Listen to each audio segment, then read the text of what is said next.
এই রেগুলেটরি কমিশনের কাজ হচ্ছে এলপি গ্যাসের দাম বাড়ানো, এলপি গ্যাসের দাম বাড়ানো, বিদ্যুতের দাম বাড়ানো, এগুলাই হচ্ছে রেগুলেটরি বোর্ডের কাজ। আপনারা যারা সামনে দাঁড়িয়ে আছেন আপনাদেরও একই দাবি।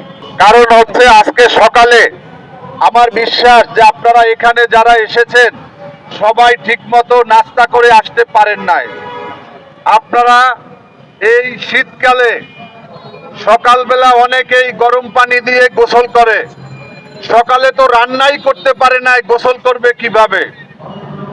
এই যে গ্যাস সংকট, এই গ্যাস সংকটের প্রতিবাদে আমরা বাংলাদেশ লেবার পার্টি মনে করেছি যে আমাদের তাৎক্ষণিকভাবে এটার প্রতিবাদ জানানো নৈতিক দায়িত্ব।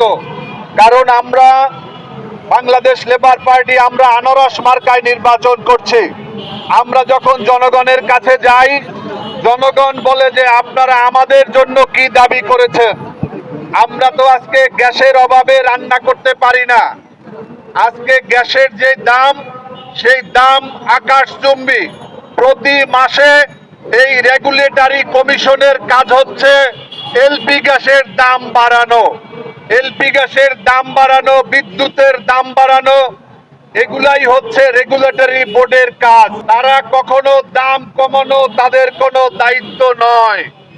যার কারণে আমরা আজকে রাজপথে দাঁড়িয়েছি। বন্ধুরা, আপনারা জানেন যে এই যে এলপি গ্যাস এবং এই যে পরিবহনে গ্যাস ব্যবহার করা হয়, এই দুইও গ্যাসের একই জিনিস।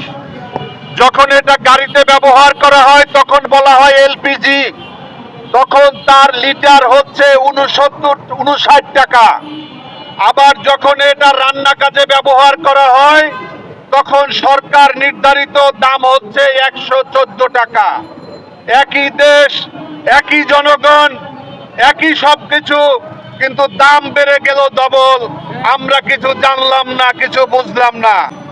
এই গ্যাস যখন বোতলে ভরে, যখন ডিলারদের মাধ্যমে সাধারণ মানুষের কাছে বিক্রি হচ্ছে, সরকারের দাম বাড়িয়ে করেছে 1306 টাকা, কিন্তু বিক্রি করা হচ্ছে 2200, 2300, 2400, 2500 টাকা করে এই গ্যাসের দাম বৃদ্ধি করা হচ্ছে। আজকে জনগণ যেই গ্যাসের দাম হওয়ার কথা ছিল 720 টাকা, সেই গ্যাস 2500 টাকা করে বিক্রি করছে। অন্যদিকে জ্বালানি মন্ত্রী তার এই উপদেষ্টার পদে বসে আছে।